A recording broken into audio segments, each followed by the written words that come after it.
Avisa lá que está começando, Márcio, bonita. Então, gente, boa tarde. Queria dar as boas-vindas, agradecer a presença de todos vocês e agradecer a Nayara Chaves, Márcio Lima, pela promoção, né, que a gente não é do NIDA, mas pelo grande incentivo deles, que esse momento foi marcado, foi organizado para fazer parte desse momento, né, atrelado às ações do Fashion Revolution. Então, a nossa proposta é uma tarde de leitura, né, e debate sobre dois livros, que são O Feminismo Decolonial, de Françoise Berger, e Onde Aterrar, do Bruno Latour, né. A gente pegou trechinhos iniciais dos dois livros, que são complementares, e além de serem complementares entre si, eles dialogam profundamente com as bandeiras que foram levantadas esse ano pelo Fashion Revolution, né?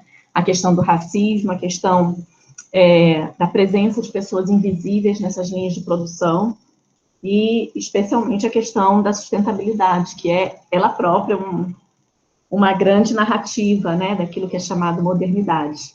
Eu vou rapidamente apresentar esses dois livros, e depois eu passo a palavra para a Nayara, para o Márcio, que vão trazer as reflexões, né, dos livros, da leitura dos livros com o campo da moda, e depois a gente abre o debate com quem estiver presente, quem estiver a fim de colaborar. Então, vou começar um pouquinho falando do livro da Françoise Berger, né, Um Feminismo Decolonial. Ela é uma cientista política que nasceu nas Ilhas Reunião, né,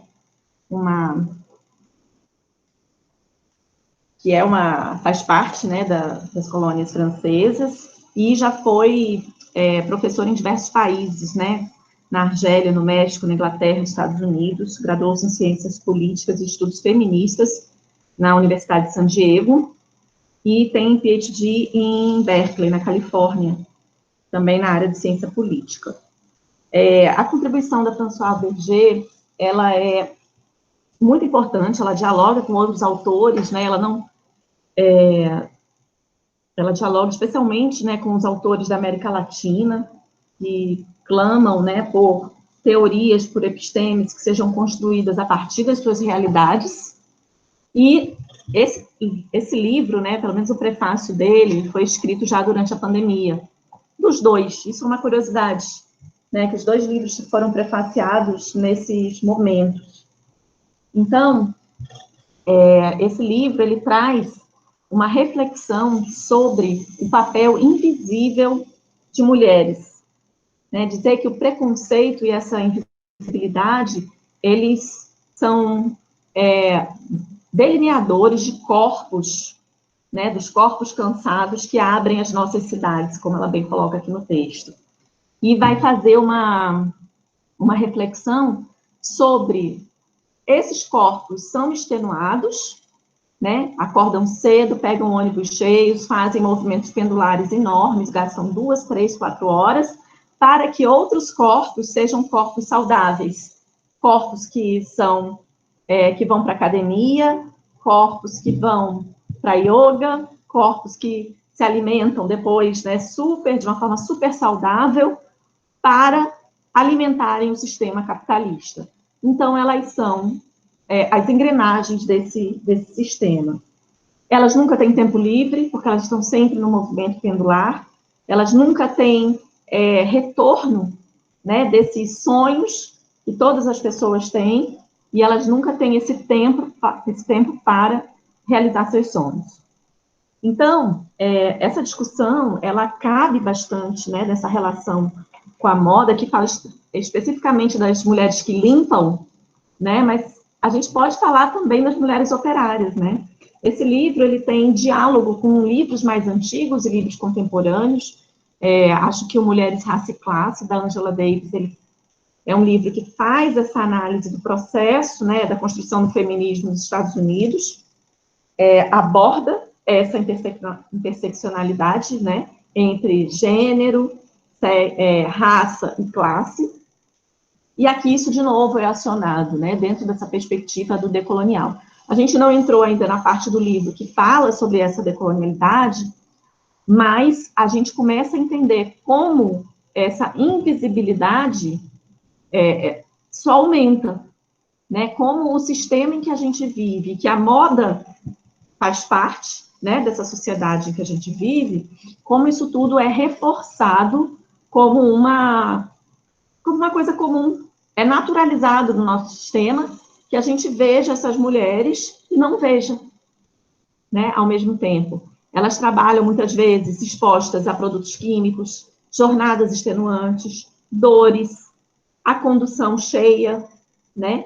Então, tudo isso faz parte dessa massa que existe e que é também consumidora, assim como as pessoas para as quais elas trabalham. Elas também consomem. E o que faz parte desse consumo? Aí já é uma inferência minha, né, de a gente começar a conduzir mais para essa questão da moda, né? O que elas consomem? Que parte do consumo elas acionam, né, nesse movimento pendular, nessa vida que praticamente acontece no trabalho dentro de um ônibus. Então, tudo isso, a Françoise Verger, ela vai trazer e vai mostrar como isso é acentuado, né, pela pandemia da Covid-19. Então, tem um trechinho assim, que a gente até divulgou esse trecho, porque ele é bem marcante, e vai dizer assim: a vida confortável das mulheres da burguesia só é possível em um mundo onde milhões de outras mulheres racializadas e exploradas proporcionam esse conforto, fabricando suas roupas, limpando suas casas e os escritórios onde trabalham, tomando conta de seus filhos, cuidando das necessidades sexuais de seus maridos, irmãos e companheiros. Consequentemente, elas têm como passatempo discutir a legitimidade das coisas, reclamar que não querem ser incomodadas no metrô ou aspirar a postos de liderança em grandes empresas. Então, enquanto a gente está falando de igualdade de gênero, de acesso à universidade, como toda literatura, né, que trata da questão de gênero pelo viés da interseccionalidade, especialmente com a raça, e não diferentemente com a classe, né, trazem essa perspectiva de que, enquanto mulheres brancas estão lutando por inserção no mercado de trabalho, essas mulheres estão lutando para serem vistas. Né? Então, é um nível ainda mais difícil e com menos acesso do que esse gender gap, que é o que a gente fala da desigualdade de gênero, né? Dos salários desiguais, das jornadas desiguais, das múltiplas jornadas das mulheres e tudo mais. Então, aqui a gente tem uma discussão muito importante nesse sentido. Outra questão que a gente vai tratar é aqui no livro do Bruno Latour, né, que a gente já leu desse livro e trouxe para o debate uma parte maior, já li ele quase todo, e vou falar um pouquinho dele como um todo, né? O Bruno Latour, ele busca, através de alguns fatos históricos, né, que ele vai mapeando desde a queda do Muro de Berlim, a ascensão do Trump, né, no governo dos Estados Unidos, o Brexit na Inglaterra, né, quando a Inglaterra sai do bloco da União Europeia. Isso vai demonstrando, isso são sinais, né, de que alguma coisa na ordem mundial que foi prometida com a ideia de globalização e modernidade, alguma coisa estava fora do lugar, né? Até lembrei da música do Caetano aqui agora. Alguma coisa está fora da ordem. E o livro do Latour, ele traz um pós-fácil da Aline Costa, que é uma filósofa brasileira, que também é um texto excelente, que eu recomendo. Se chama Aqui Quem Fala é da Terra, né? E a Aline vai contextualizar, né, tudo isso à luz da nossa realidade, vai falar sobre a escalada populista de Jair Bolsonaro à presidência. Então, tem uma reflexão bastante localizada também, que traz essa discussão para o âmbito do Brasil. É muito interessante também essa parte. E eu adoro o final do livro, que é quando o Latour propõe que a gente responda a 6 perguntas, né, que são mais ou menos: o que vocês sugerem para dar seguimento à nossa permanência no planeta Terra, já que a gente não vai ter mais planeta daqui a alguns anos, né? Como isso vai surgir? Como isso vai acontecer? Né? Porque ele vai levantando, mas ele não dá solução. Hoje de manhã eu acordei cedo, enquanto eu estava fazendo café da manhã, eu liguei a televisão, estava no GNT, e estava passando um programa do... Como é o nome dele, gente? O Homão da Porra. Rodrigo Hilbert. O Rodrigo Hilbert e a Fernanda Lima, um programa de entrevistas, e o tema era consumo. E aí eu estava fazendo café da manhã, me chamou a atenção, comecei a ver.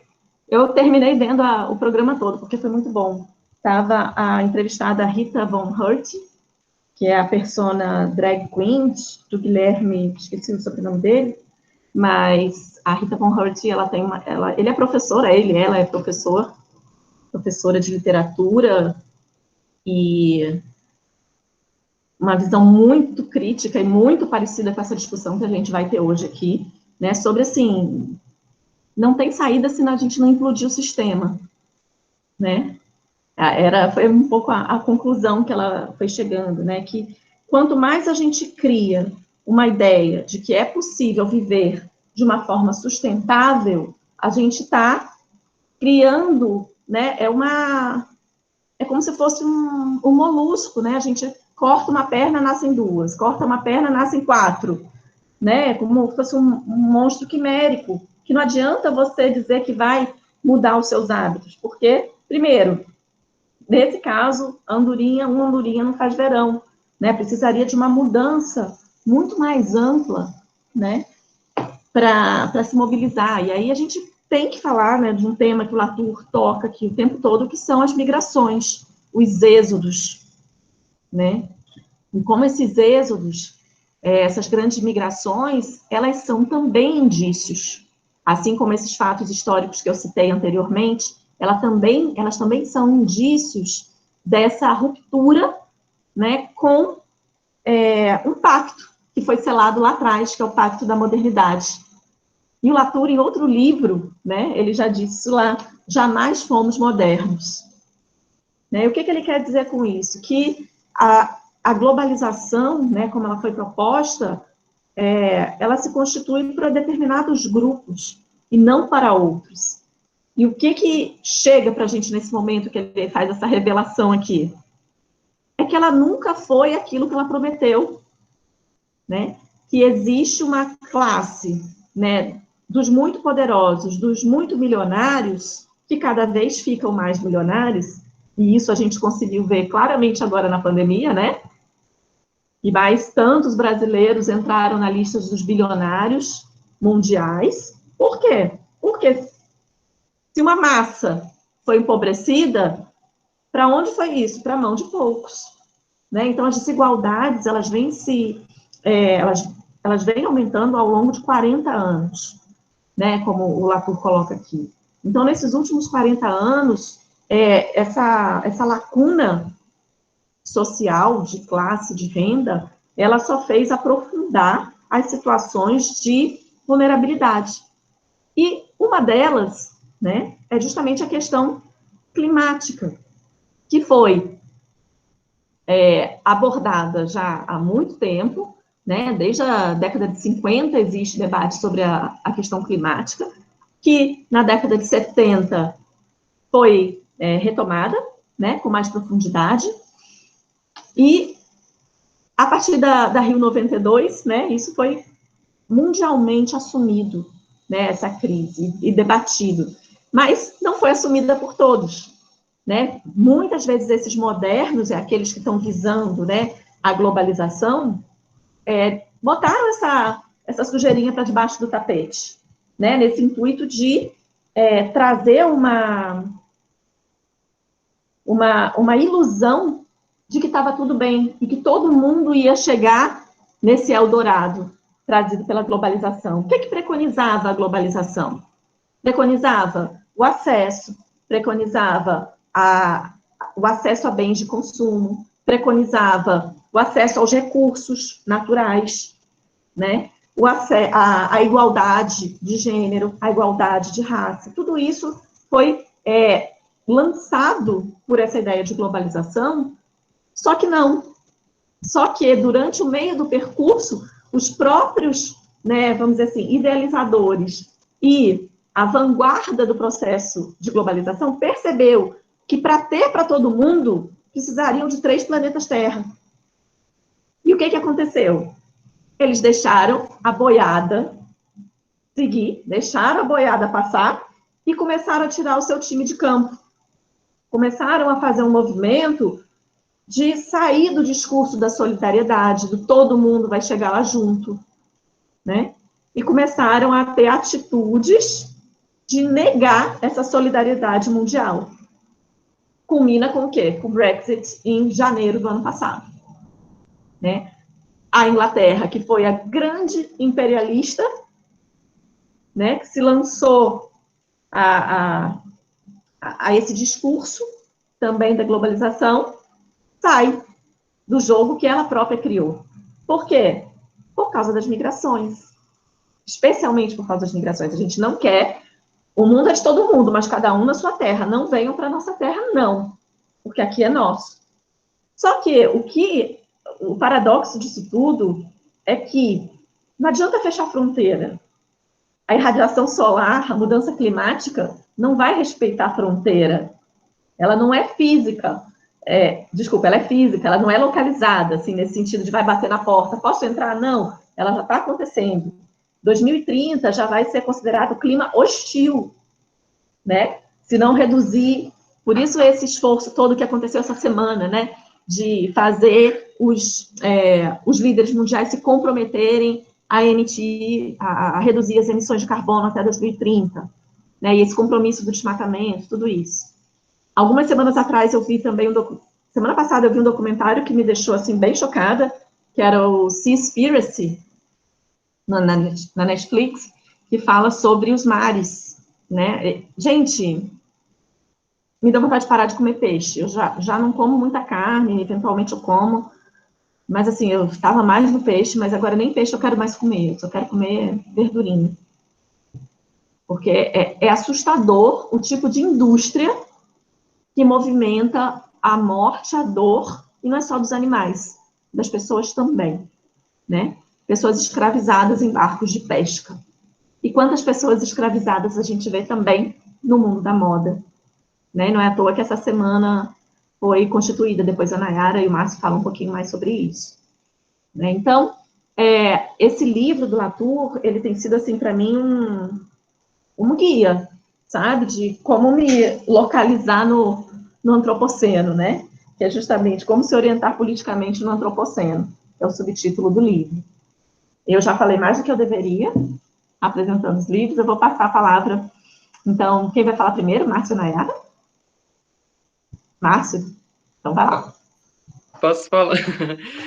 Gente, boa tarde. É com muita alegria assim, que a gente está aqui mais uma vez reunidos com Nida, com outras pessoas, né, que também lidam com essas reflexões tão importantes, né? Eu sou o Márcio, sou integrante do Unida com muito prazer, sou também professor da área de vestuário do IFMA, né? E assim, sou representante do Fashion Revolution, assim como a Nayara, que já vai se apresentar. Só que sou na cidade de São João dos Patos. A Nayara fica em São Luís, eu fico em São João dos Patos, que é uma cidadezinha aí no Maranhão, né? Então, assim, a gente tem mobilizado muita gente, tem levado muitas reflexões, a gente tem refletido muito também em cima de muitas coisas, né? Hoje é o último dia do Fashion Revolution, né? Da semana do Fashion Revolution. Na verdade, essa semana começou na segunda-feira, né? A gente está encerrando hoje. E a gente está encerrando aqui com chave de ouro, com essa discussão desses dois livros tão importantes, né? Nós, lá no NIDA, já tínhamos lido, e a gente já foi apresentado há um tempinho sobre o Bruno Latour, né? Também a Françoise, também a gente já tem ouvido falar dela, tem lido alguma coisa, né? E são temas realmente bem pertinentes para esse momento de mudança que está acontecendo para todo mundo, né? É assim, só para contextualizar um pouco, o Fashion Revolution, ontem, no dia 24 de abril, né, fez 8 anos, né, do início desse movimento, né, que aconteceu com o desabamento do Rana Plaza, que é uma fábrica lá em Bangladesh, né, que com o desabamento dessa fábrica, muitas pessoas foram feridas e mais de 1.000 pessoas foram mortas, né, por conta de condições análogas à escravidão, né? Pessoas que trabalhavam de forma inadequada, enfim, que para que esse consumo exagerado acontecesse, né, muitas pessoas pagavam muito caro por isso. E esse movimento, ele surgiu desse acontecimento tão importante e, infelizmente, tão impactante, né? Que foi a custa de vida de mais de 1.000 pessoas, né? Enfim, esse acontecimento, que a gente fala de 1.000 pessoas, foi só nessa indústria, né? Se a gente for contar e somar com todas as outras, a gente fica abismado, assim como a professora Raquel falou dessa história dos peixes, né? Das embarcações aí também, né?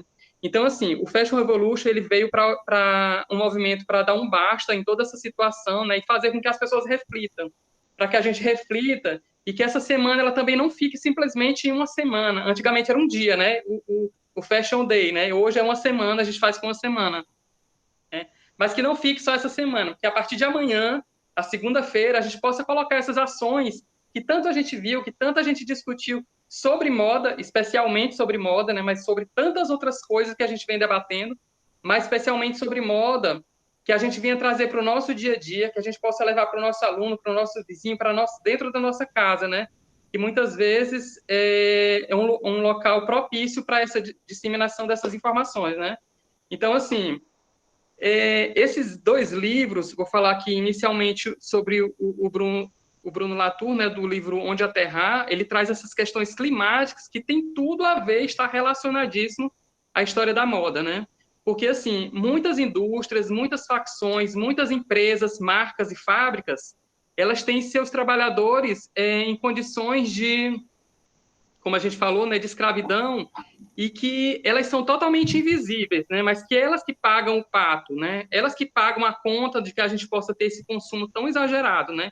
Então, assim, o Bruno Latour no livro, ele já fala assim que é preciso que a gente entenda esses fenômenos recentes, né, os problemas políticos recentes globais, sobre essa questão das desigualdades, do avanço do neoliberalismo, né, das desregulamentação também, né?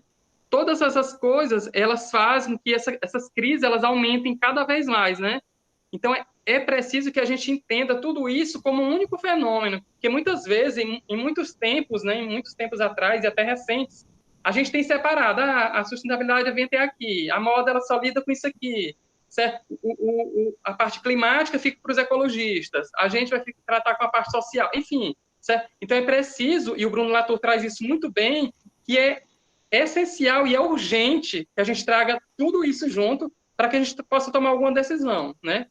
A solução ele não traz, como a professora Raquel falou, ele não traz, mas assim ele traz reflexões para que a gente possa realmente a cada dia ficar martelando. Como é que eu posso fazer isso? Eu como professor da área de moda, eu como produtor de moda, eu como consumidor de moda, como é que eu posso, né, fazer parte desse sistema, né? O Fashion Revolution ele tem assim ações incríveis. Uma das ações incríveis que ele tem é essa questão de você se questionar quem fez as minhas roupas. Essa é a hashtag principal, é a marca principal do movimento, dentre tantas outras que ele tem, né? Mas assim, quando eu pergunto quem fez as minhas roupas, né? Eu estou tirando essa pessoa que fez, que eu sei quem fez essa minha camisa, eu sei quem fez, né? Foi uma amiga minha ali, minha parceira e tal. Mas, assim, quem fez a minha roupa é uma forma, não é nem de dar voz para essa pessoa, não, porque a pessoa já tem a voz, né? A gente tem que ter acessibilidade de equalizar a voz dessa pessoa, né? As pessoas também precisam falar que condições que elas estão trabalhando, o que ela está ganhando com isso, certo? Eu sempre imagino, assim, quando a gente vai fazer a história do consumo de roupa, que está tão, assim, em cada esquina, essa roupa tão barata, eu sempre fico martelando isso. Se eu estou pagando R$ 10 numa camiseta, né, gente? Eu que estou comprando, não tô saindo perdendo, né? Eu estou pagando R$ 10 ganhando uma camiseta. A pessoa que está vendendo lá, muito menos, o empresário não está perdendo. Então, quem é que está perdendo nessa cadeia, gente? Né? Então, a resposta está muito clara, né? Então, tem alguém que está saindo perdendo nessa história, né? E, assim, além dessas questões, voltando aqui para o livro, além dessas questões ecológicas que o Bruno Latour traz, né? Ele diz que a gente reduz muito essa importância da ecologia nos tempos atuais, né? A gente reduz muito, por isso que a gente está nesse caos, né? Por isso que existe essa Agenda 2030, né? A gente pensa assim, quando a gente ouviu falar da Agenda 2030, né, que a gente faz um planejamento e tudo, era uma coisa tão distante, a gente não sabia nem se ia estar vivo daqui para lá, né? Mas já está bem aqui, né? Já já, e a gente vai estar vivo, com fé em Deus e vacinado, né? né? Então, assim, a gente tem que realmente, já está no momento, passou da hora da gente se questionar realmente. Quem fez as minhas roupas, de que são feitas as minhas roupas, né? Quando eu me pergunto de que são feitas as minhas roupas, aí ela vai lá para aqueles peixes que a professora Raquel comentou no documentário, né? Essas micromoléculas, elas vão para o meio ambiente, mata peixe, mata gente, enfim. E atiça cada vez mais essa questão do capitalismo, né, nas pessoas, né?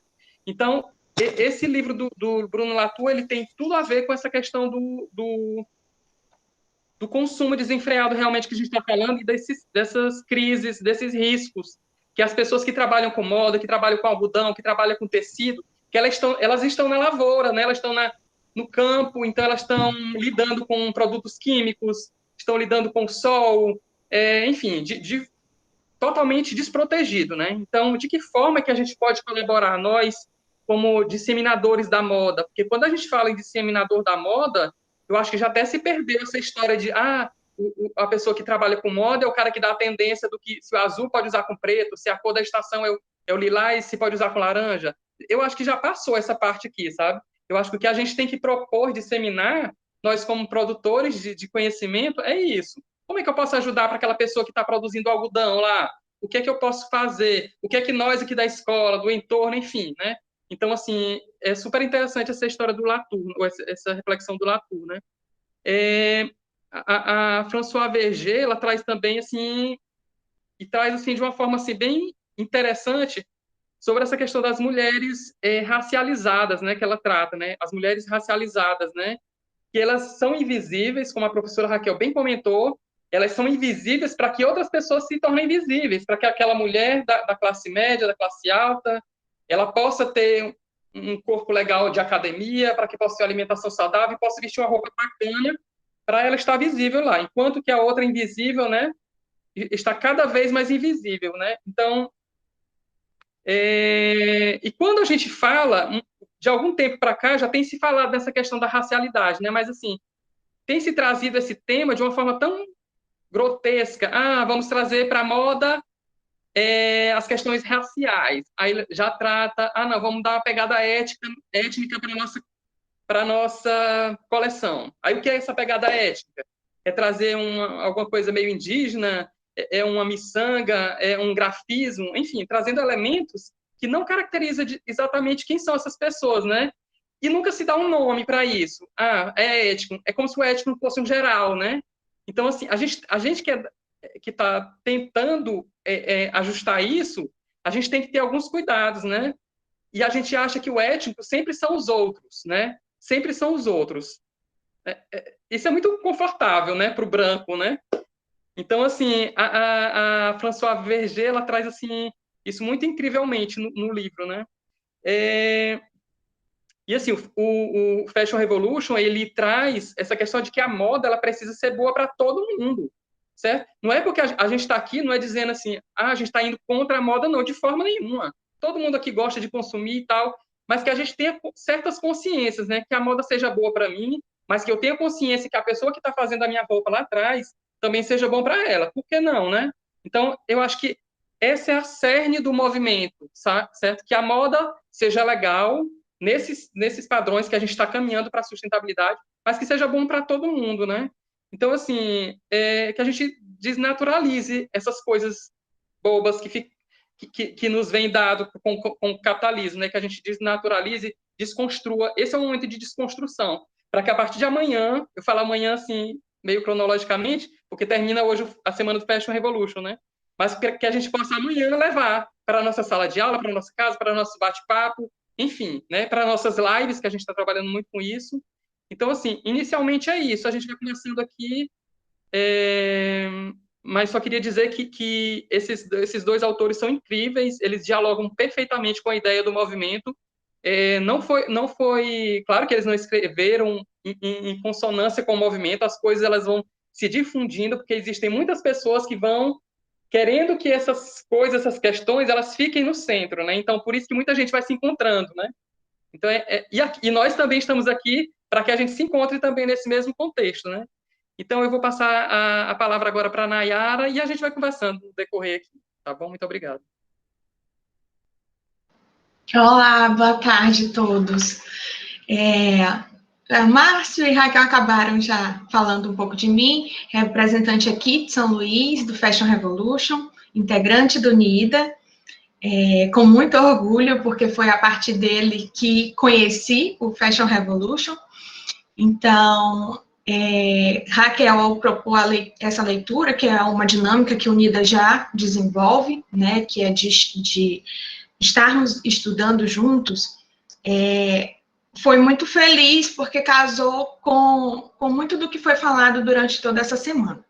E mais do que isso, eu penso que esses 2 livros foram um tapa na cara mesmo, sabe?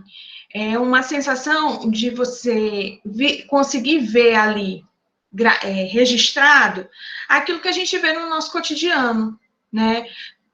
Ao ler o livro da Françoise Verger, eu via nitidamente aquilo ali acontecendo o tempo todo, né? Quando eu via, porque agora, né, que mudei de casa, eu vejo, né, da janela do privilégio de estar em casa, da janela do meu quarto, as domésticas chegando, né, nas casas para trabalhar. E aí, essa coisa que era muito comum e que a gente não se dava conta, começou a ser acionada. E aí, a gente fala, lógico, da ideia do trânsito, né, das mulheres que limpam, mas com o lançamento do documentário essa semana, Pega-se Facção, a gente consegue também ver essa realidade das mulheres que costuram, né, e querendo ou não, a gente já tem dados aí de que são 80% a força de trabalho da indústria mundial sendo feminina, né? 75% no Brasil, né? Então, eu fico lembrando de quando eu me formei, né? Quando a gente vai formar como design de moda, a gente entrega a coleção e eu era a única aparecida da turma, porque na hora que a gente tinha que entrar, eu queria entrar e queria demorar na passarela também. E quantos Fashion Week a gente não vê, onde o designer, que é quem projeta, quem desenvolve e acompanha o processo e dá um nome para a coleção, ele entra tão timidamente. Quantos a gente vê um público, né, e um quantitativo muito mais masculino do que feminino, nessa entradinha rápida, né? Ali legitimando essa invisibilidade de quem faz. Então, eu fiquei pensando em todas essas questões que vão se extrapolando, né? Numa máquina que adentra o domicílio das casas e ocupa o espaço que fica do lado da cama, então a costureira, ela mal levanta, ela já senta na máquina, se ela costura com o marido dela, o horário dela é maior, para ela produzir mais, e essa realidade é uma realidade que não está lá em Bangladesh, né? A gente sabe que o Fashion Revolution é acionado a partir do dia 24, do desabamento do edifício Rana Plaza, que escancarou essa realidade, né, numa proporção mundial. Mas ela acontece no nosso país, ela acontece na nossa cidade. De repente, tantas pessoas que costuram começaram a ser acionadas aí por uma questão de saúde mesmo, para serem acionadas para fazerem as máscaras, né? De repente, olhou-se para essas pessoas, né? E aí você que sabia, mas fazia ali timidamente, começou a levantar a bandeira de porque eu sei fazer, eu vou fazer não só para mim, eu vou fazer para minha família toda e tudo mais. Só que cada vez menos o valor dessa máscara tinha, né? E aí, atrás de mim tem a bandeira do Fashion Revolution, que é fruto de uma ação também colaborativa e educacional, onde as pessoas, elas trabalham com a técnica do patchwork. E essa união de muitos tecidos, essa dedicação, esse trabalho colaborativo, ele acaba demonstrando muito dessa manualidade e desse tempo que é diferente, e que a gente também tem articulado muito ao trabalhar com o artesanato, a se debruçar sobre a prática do artesanato nos estudos e nas pesquisas que a Unida desenvolve.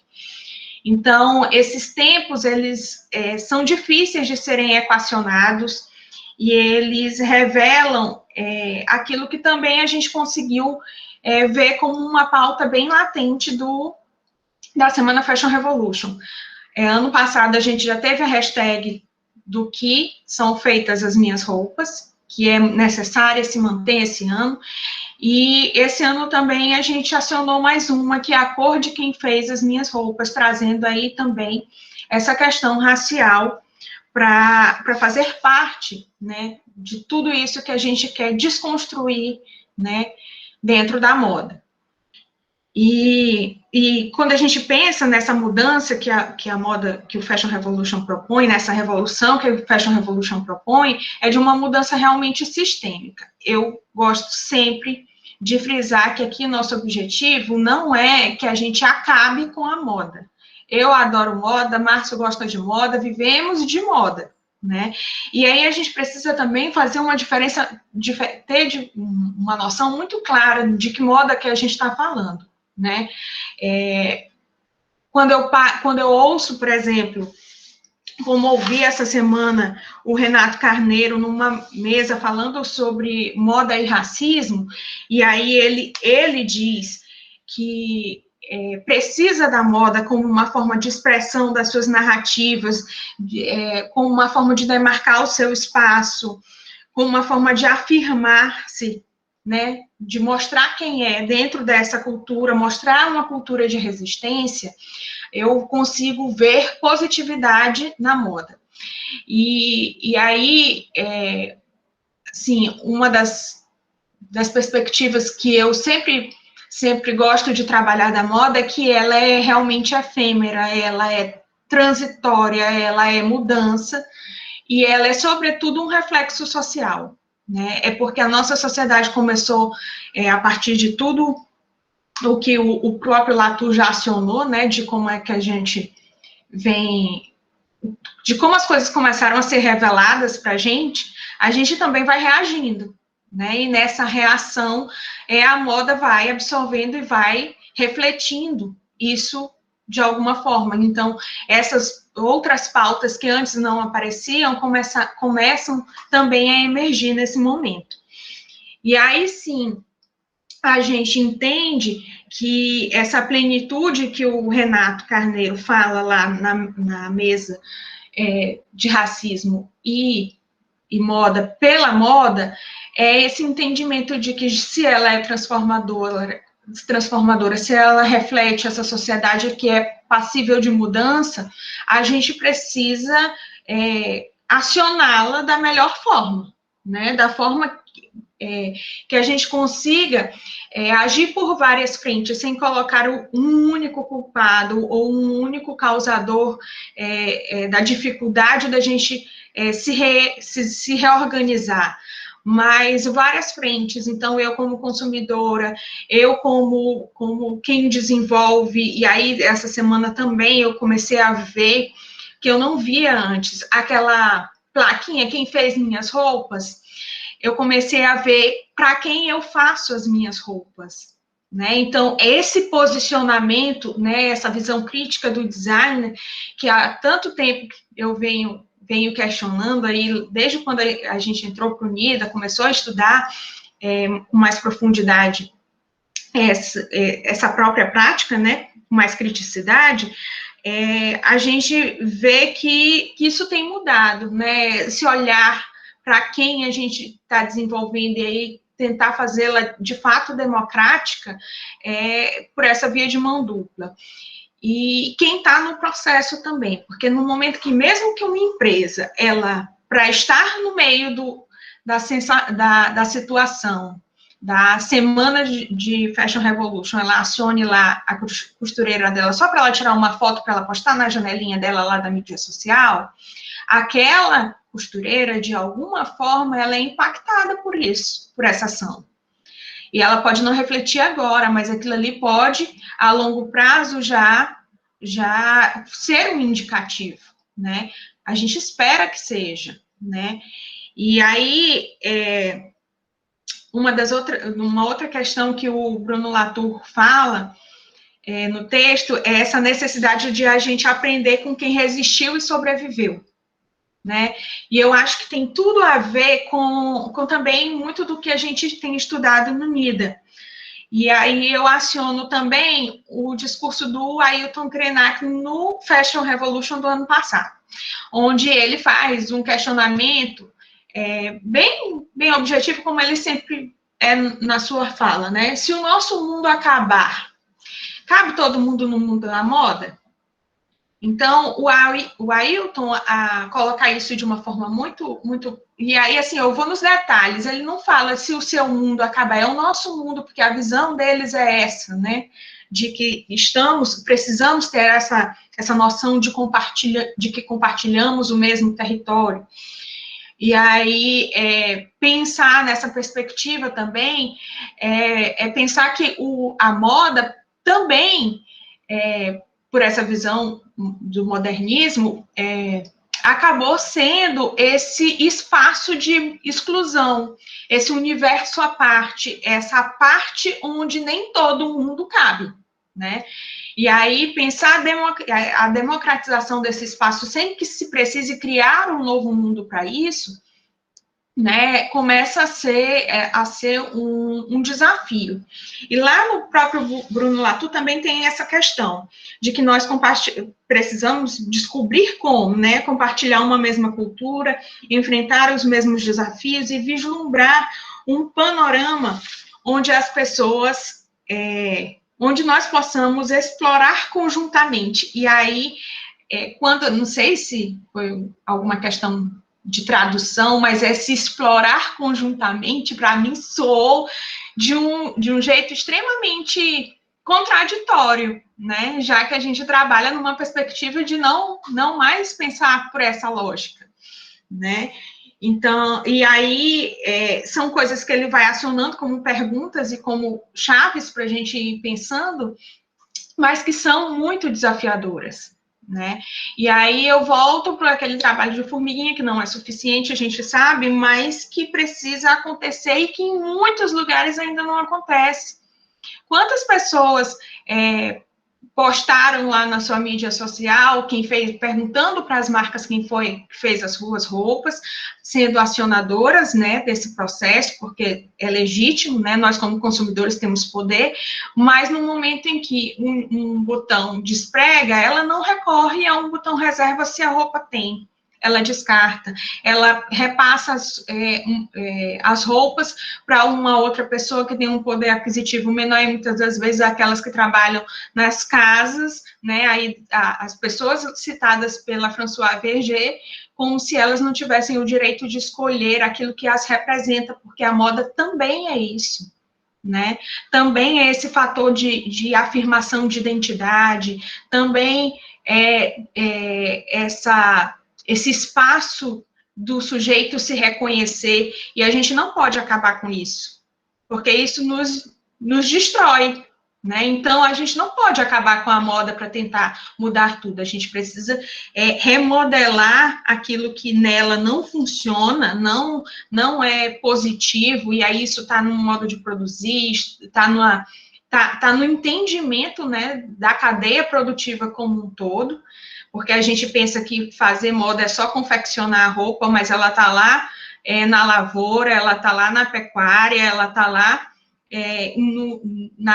na fonte de matéria-prima, e ela vem passando aí dentro dessa cadeia produtiva, por uma série de etapas, onde muitos trabalhadores são acionados, onde a gente tem muitas vidas que dependem desse ofício, quer seja da pessoa que empacota, do que trabalha na tinturaria, no beneficiamento da peça final, né? Quem costura, quem transporta. Então, repensar essas lógicas, e aí, quando a gente se coloca nessa ideia de aprender com quem resistiu, com quem sobreviveu, essa prática de consumir de quem está próximo e daquilo que ali consegue se desenvolver de uma forma muito mais sustentável, né? você diminui a quantidade de emissões de carbono no transporte. Por que os países mais desenvolvidos só colocam uma etiqueta, né? E às vezes nem isso. Né? Toda a roupa ela é produzida em outros países onde a situação e as condições de trabalho elas são muito menos rígidas, as leis trabalhistas são menos rígidas, e aí essas pessoas são mais exploradas e a gente compra roupa barato, né? Que sai caro para eles lá. Então, também sai caro para quem está produzindo ali no agreste pernambucano, ainda sai caro para quem produz aqui na periferia de São Luís, ainda sai caro para muitos, né, que não estão tão longe da gente assim. E aí, acionando essas inquietações, essas dores mesmo, porque quando a gente se coloca dentro de uma lógica onde a gente, de alguma forma, contribui para isso precisa doer, né? E aí, uma das coisas que o Latour também fala é desse negacionismo. A gente acha que no final tudo dá certo, né? Foi levantado isso como uma forma de continuar existindo. Só que não dá mais para a gente pensar assim, senão a gente se iguala a esses ditos considerados da elite e que tem lá o seu espaço, né, para desfrutar, né, diante dessa ameaça, ele até coloca 3 pontos. Os super ricos que devem ser protegidos em primeiro lugar, né, a garantia de uma identidade estável, atrás, lógico, das fronteiras seguras para uma classe mediana, e o caminho do exílio, porque não existe outro para onde aterrar, senão sair de onde você está, porque ali não tem condição de estar, né? Então, diante dessa ameaça, a gente continua tendo esse quadro que é aquela visão que ele traz também do Titanic, onde os ricos descem do barco, do navio, nos botes, discretamente, enquanto a banda continua tocando e os outros vão ficando, né, para morrerem ali, abandonados à própria sorte, ao som do violino. Então, é nessa perspectiva que eu trago essa reflexão, né, entendendo, sim, que estamos longe, bem longe de alcançarmos alguma mudança realmente expressiva, mas esse posicionamento de crítica que até pouco tempo atrás não havia no campo da moda e que hoje acontece, que já passou de um dia para uma semana e que vem sendo acionado de diversas formas por quem vive isso, né, e começa a ganhar força dentro das universidades, principalmente, porque a gente precisa educar quem está saindo para o mercado, quando a gente fala com uma turma de modelistas, né, de técnicos de modelagem, elas vão trabalhar dentro dessa lógica do capitalismo, e ali tendo que dentro dessa perspectiva se readequar, se encontrar, né, se fazer ser visto, se fazer ser ouvido. Então, é nessa perspectiva mesmo, de a gente pensar que, e por que assim, eu acredito realmente nisso, nessa mudança pela moda, porque ela pode ser transformadora, porque é da natureza dela, e principalmente ela pode ser acionadora de mudanças. Todo mundo que está aqui nesse momento está vestido. Não tem ninguém aqui que de alguma forma esteja nem que seja na foto, está vestida, né? Na fotinha que aparece aqui no Google Meet. E aí é um contato tão íntimo, tão particular que cada ser humano estabelece com esse produto, que que é inegável que a gente não se sinta e não perceba essa roupa de uma forma familiar, né? A gente se familiarize com isso de um jeito que a gente não seja capaz de refletir sobre ela. Mas, por exemplo, a blusa que eu visto, eu não sei quem fez, mas são tantos pontos e eu tenho certeza que demorou tanto tempo para ser feita, que toda vez que eu visto, eu penso 2 vezes que ela está abrindo um pontinho aqui, outro ali, e eu tenho que fazer reparos. Né? E aqui não tem só algo que me adorne, que me deixe bonita, que me faça sentir bem. Tem um trabalho, tem muitas mãos que passaram por aqui.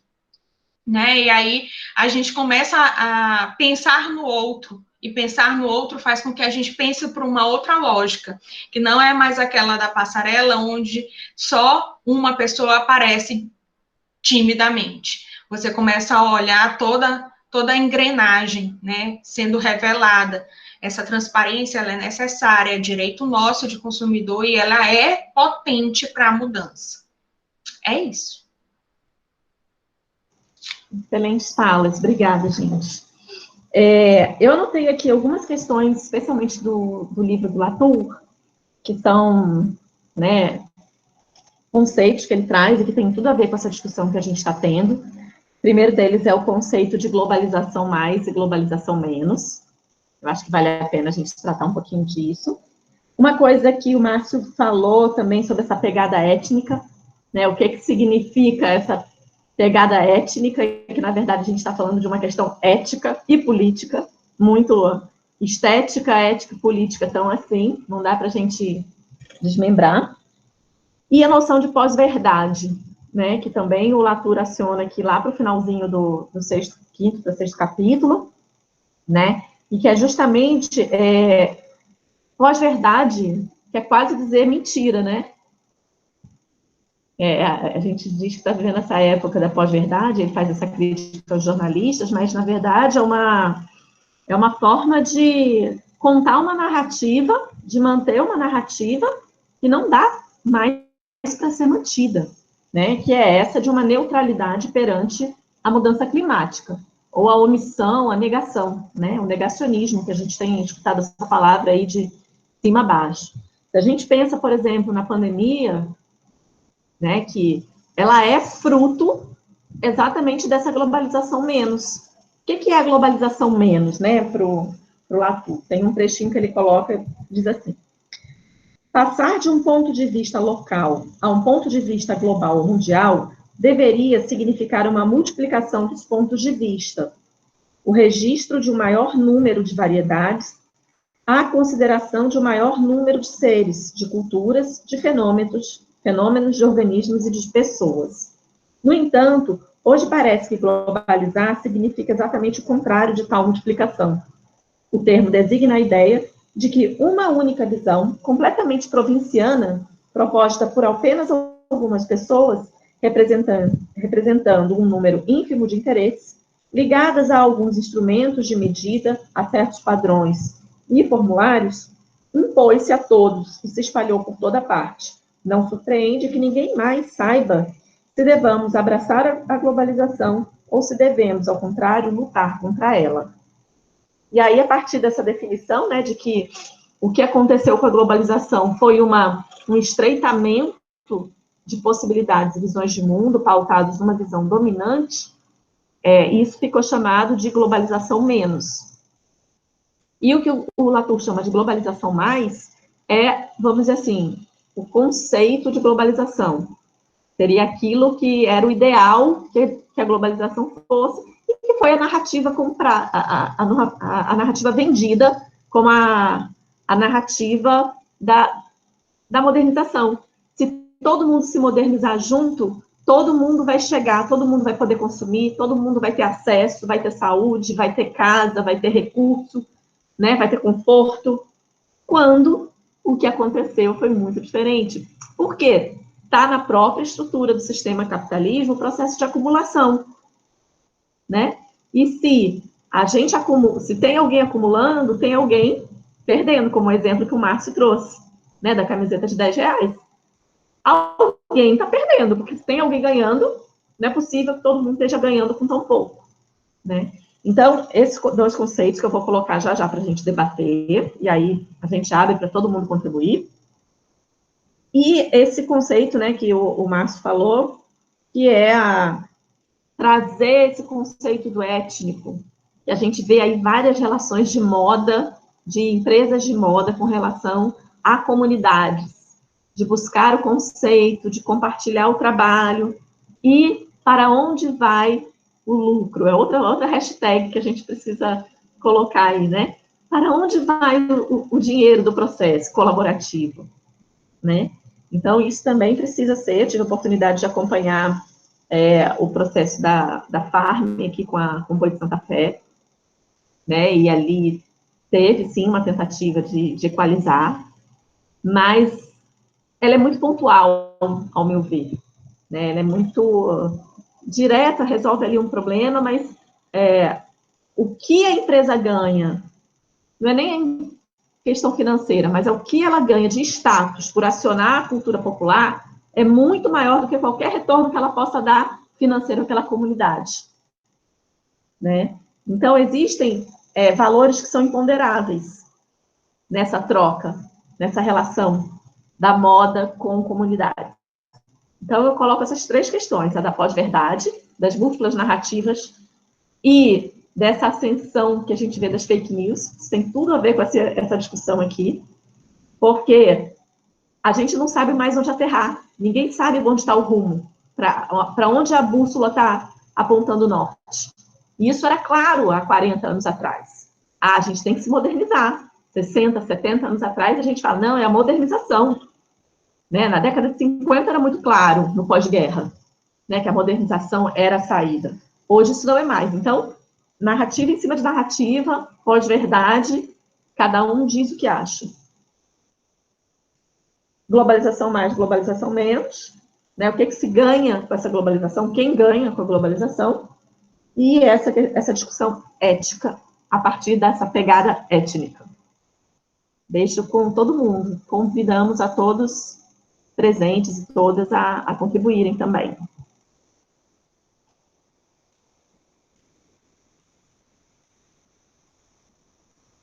Vou só fazer um complementozinho em relação à questão da ética e do étnico, certo? Só para abrir mais um pouco, para quem quiser falar. É assim, a gente vê muito alguns passos pequenos que a gente vem dando, né? A gente, ultimamente, vem vendo em catálogos de moda, em propaganda de moda, os negros, né? Os afros, né? Os pardos, enfim, não só aqueles brancos elitizados, né? Europeus. Mas a gente vem trazendo muito isso. Mas, assim, uma das práticas, tem uma representante do Fashion Revolution de Salvador, que ela é ativista também, né? Ela é negra, e ela tem um artigo chamado O Branco Não é a Norma, : a moda étnica para quem? Certo? Então, ela faz esse questionamento e ela traz esses exemplos de que tem muitas pessoas já nas capas dos catálogos, nas passarelas, enfim, negros, mas assim, e essas pessoas que estão discutindo sobre isso? Está precisando de pessoas para discutir realmente, como o exemplo que a Raquel comentou, e a Nayara também, sobre eu não posso simplesmente pegar uma roupa e dar para uma pessoa que tem menos condições que eu, né? Eu tenho que dar o direito também dela falar o que é que ela acha disso, o que é que o negro acha disso, né? Então, assim, eu acho que vem muito também dessa reflexão, né? Da gente dar potencializar a fala dessas pessoas também, né? Colocar elas numa redação, colocar não só numa capa de uma revista, mas também dentro do editorial da revista, para colocar suas inquietações, né? Eu acho que também vem muito por esse sentido, né?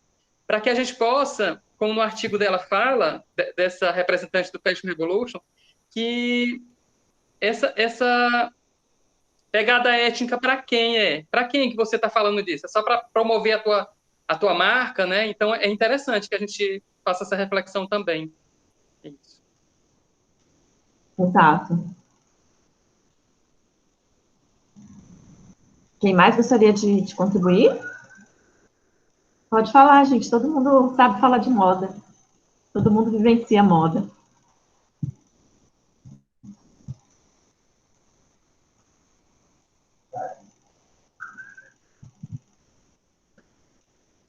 Bom, acho que então, se a gente não tem, né, essa perspectiva do debate,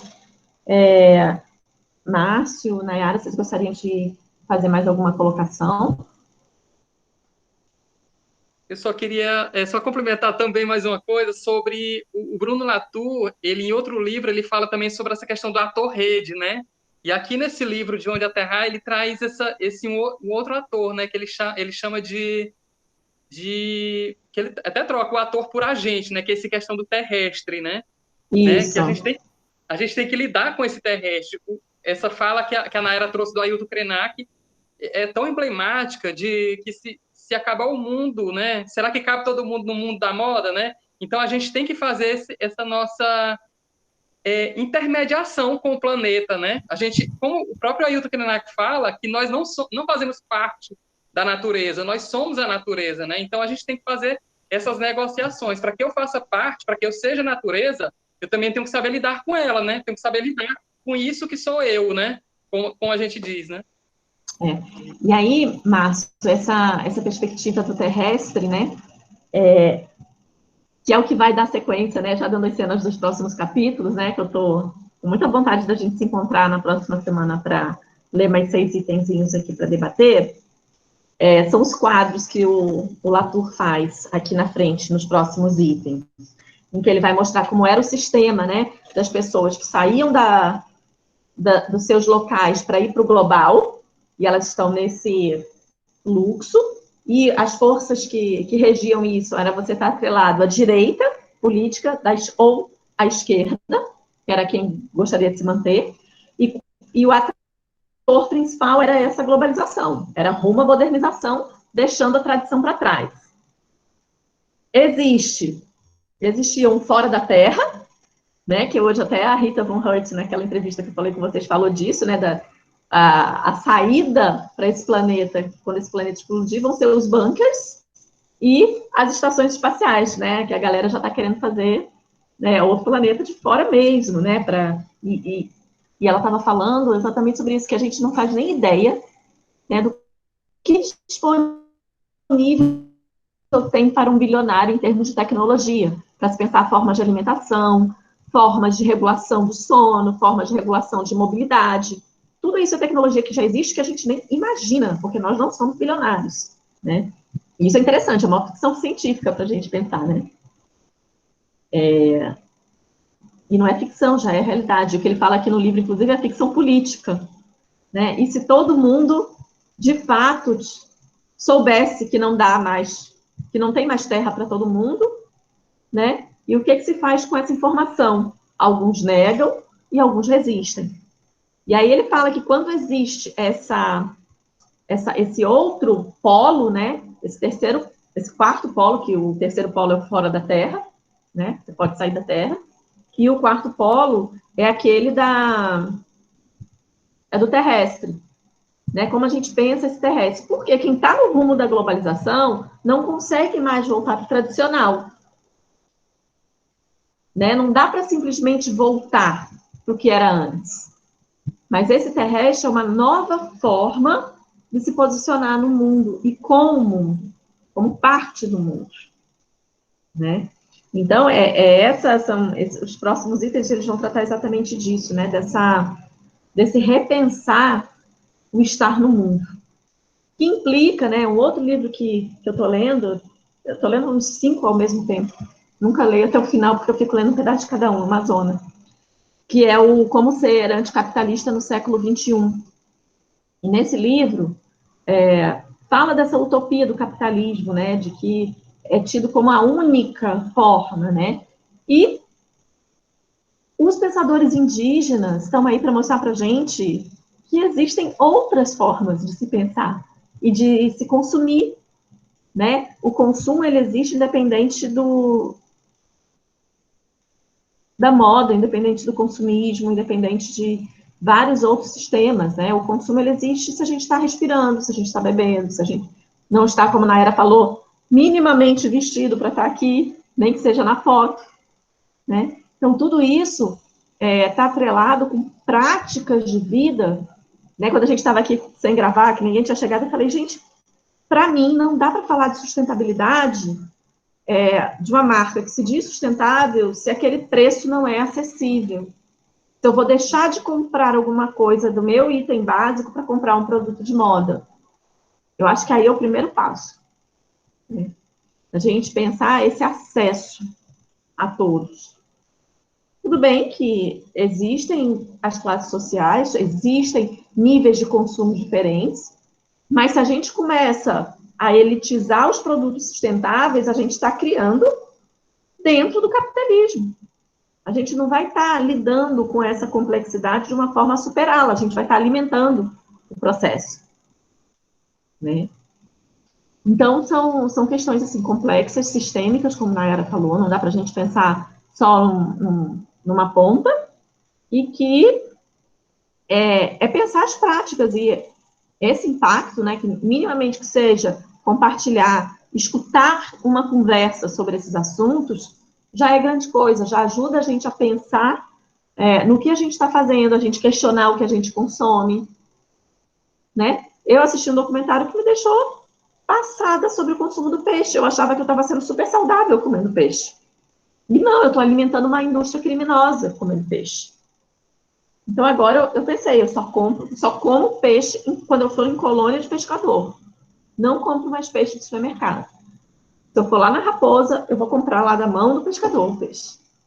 Botei isso na minha cabeça. Eu aloprei aqui em casa, a gente está radicalmente abrindo mão de muita coisa. Né? Então, acho que são essas medidas que a gente precisa. Da mesma forma, eu estava comprando, né, um monte de comida vegana que vem um monte de coisa plástica. E vem um monte de potinho plástico. Eu estou esperando eu entrar de férias para ter uma conversa com essa moça que está me vendendo. Eu falei, amiga, não pode, não dá. Eu vou parar de comprar sua comida, porque está me dando agonia. Cada coisinha você botar num potinho plástico. Você sabe que a gente pede aqui 4 pratos, bota numa quentinha tudo junto. Economiza potinho de lixo. Tem um monte de potinho lavado, mas outros eu já estou perdendo a paciência. Né? Muito potinho. Então, esse tipo de coisa que a gente precisa agir, né? E que a visão do Latour é muito pessimista, um pouco, assim, ao meu ver, mas a situação tá feia, gente. Né? O aquecimento global é uma realidade. Alguém gostaria de colaborar da audiência? E não é fácil, né, Raquel? Esse alopramento foi hoje, mas manter isso no dia a dia não vai ser fácil. Não é. Eu tiro pela minha própria prática. Eu sou representante de um movimento que busca transparência. Eu não consigo manter isso sempre, né? E quando consigo, é como se a gente fosse cobrado socialmente. Por exemplo, eu não posso entrar em nenhum shopping, porque é um absurdo. Ela é representante do Fashion Revolution, ela entra no shopping. Gente, eu vou ter que frequentar todos os espaços, né? E uma das coisas que eu acho que é mais importante é a gente sair dessa bolha, né? Começar a falar com todos. Né? O discurso ele precisa chegar para todos. A gente precisa falar entre nós, mas a gente precisa falar com as outras pessoas que estão ali e que para elas não chega pela uma mídia social, né? Não aparece lá no algoritmo dela, não vai aparecer. E aí a gente tem que falar, e às vezes não só falar, mas pela nossa prática a gente acaba contaminando, né, os outros de alguma forma. E sim, eu também acho que o Latour é pessimista, mas eu acho que chega da gente negar, né? Chega da gente achar que no final vai se resolver, chega da gente achar que o pouquinho que a gente faz já é alguma coisa, nunca é. Né? Nunca vai ser suficiente, nunca vai ser o necessário. Eu fico pensando aí daqui a 30 anos, agora com meu filho que tem 2, esse mundo, para ele, daqui a um tempo, vai ficar muito pior. E se toda vez a gente achar que só eles que vão resolver lá na frente, pode ser que não dê tempo, pode ser que eles não consigam, pode ser que eles não tenham nem maturidade para conseguir lidar com isso. Embora eu tenha muita esperança, né? Nas próximas gerações, mas eu acho que só depositar esperança nas próximas sem fazer nesta também reproduzir todo esse discurso aí do negacionismo, do achar que no final tudo vai se resolver, que que essa ideia, e aí esses conceitos de globalização, eu lembrei muito, né, dessa dicotomia. O planeta ele é limitado demais para o globo da globalização e grande demais, né, para a gente permanecer dentro dessas fronteiras estreitas que limitam a gente num espaço, né, numa localidade qualquer. E aí, onde é que a gente vai encontrar esse meio termo, né? É muito difícil encontrar esse meio termo, né? É muito difícil eu abrir mão daquilo que uma vida inteira eu fui acostumada a fazer e fazer isso de uma forma radical, estanque, né? Não é fácil. Quando todo mundo aqui começa a ser acionado para a moda, vai ter gente que vai se sentir encantado por uma publicidade e vai achar que não vai viver sem aquele vestido que aparece lá. E tem problema nisso? Não tem problema nisso. É uma questão de escolha, de cada sujeito consciente do seu papel, né? E da situação que vive naquele momento e das circunstâncias. Então, eu acho que a gente impor, né, essa bandeira impositiva, ela nunca vai ser a forma da gente conseguir resolver, né? Apontando o que está certo, o que está errado, como você tem que fazer, como não tem que fazer. É na nossa vida, a gente é acionado por um documentário, por uma conversa que a gente tem enquanto espera para ser atendido no médico. Assim, na fila de comprar o pão, ou tentando trocar receitas com outros para aprender a fazer seu próprio pão. Então, é nessa lógica, né, que eu acho que vai fluindo melhor. É isso. E assim, como a gente viu, assim, que o Latour não nos dá resposta, né? E a gente também não vai sair daqui com respostas. Que bom, né? Que é sinal de que a gente tem que estudar mais, conversar mais, né? Mais outros encontros que a gente já está marcando, né? Para esses dias. E assim, mas assim, a gente tem muitos parceiros bacanas, né? Lá no NIDA a gente trabalha com o Boaventura, né? Que trabalha com essa questão do Sul Global, que a gente tem visto também, que pode nos ajudar também. O Gabriel Patrocínio, que também fala um pouco sobre desenvolvimento e esses vários tipos de desenvolvimento que a gente está acostumado a ouvir, mas que a gente tem alguns outros que a gente também pode acionar, né? Temos a Alberta Costa também, que trata do bem viver, temos o próprio Ailton Krenak, enfim, várias pessoas interessantes que quem não teve a oportunidade de acompanhar no Fashion Revolution essa semana, os vídeos todos estão gravados, né, na plataforma. São muitas conversas interessantes, debates assim, importantes. Inclusive, esse ano no Fashion Revolution teve essa novidade de trazer essa mesa da relação de moda com raça, né? Que foi uma das grandes conquistas, né? Eu acho que vale a pena a gente voltar lá para dar uma olhadinha nesse bate-papo tão interessante, nessas outras conversas legais que a gente teve, né?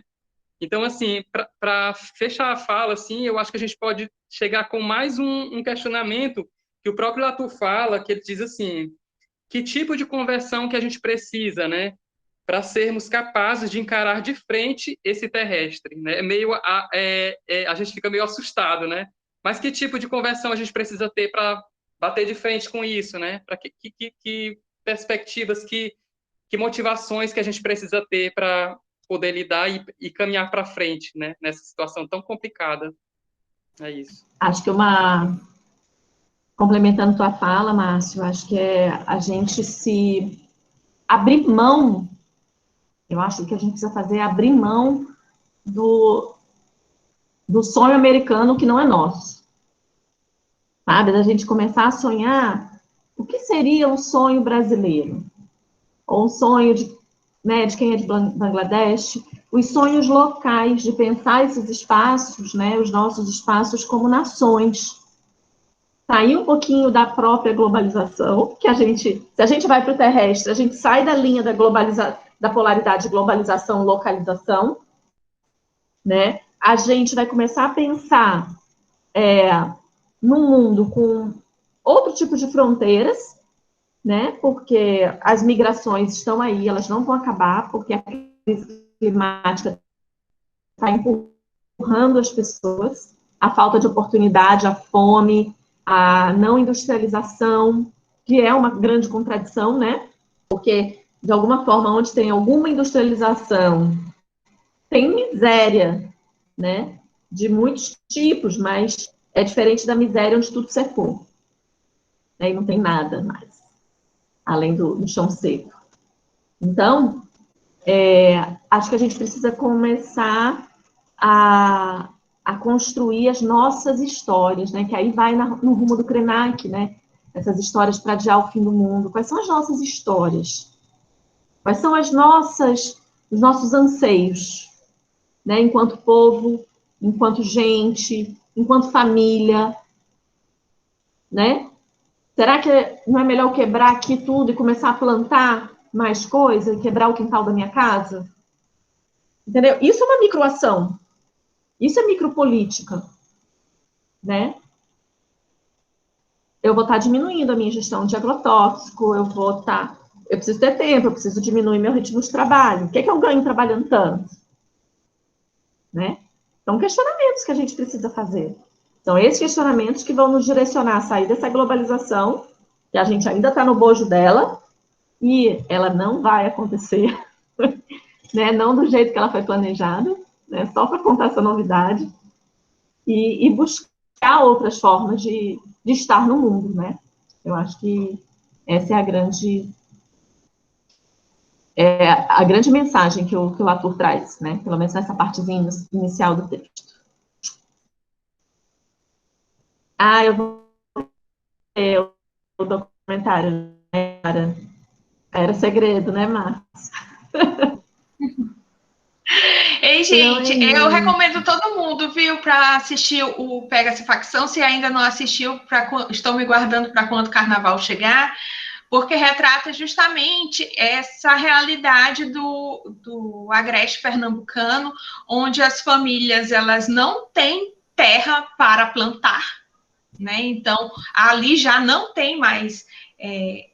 a gente chegou nesse estágio aí já de não ter condições de haver vida na Terra, e aí as pessoas, e aí não só mulheres, todos voltam-se para a costura, para o trabalho têxtil, né, de confecção, para sobreviverem, né? Então, a gente vê aí não só uma questão de gênero, mas principalmente uma questão de perspectiva de futuro mesmo, para crianças que crescem sentadas ao lado da mãe na máquina, né, de costura.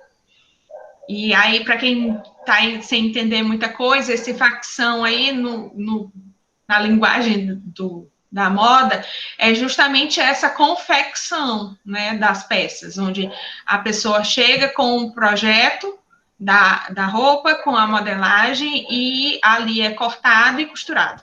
Ou então chega só... É a produção, né? Assim.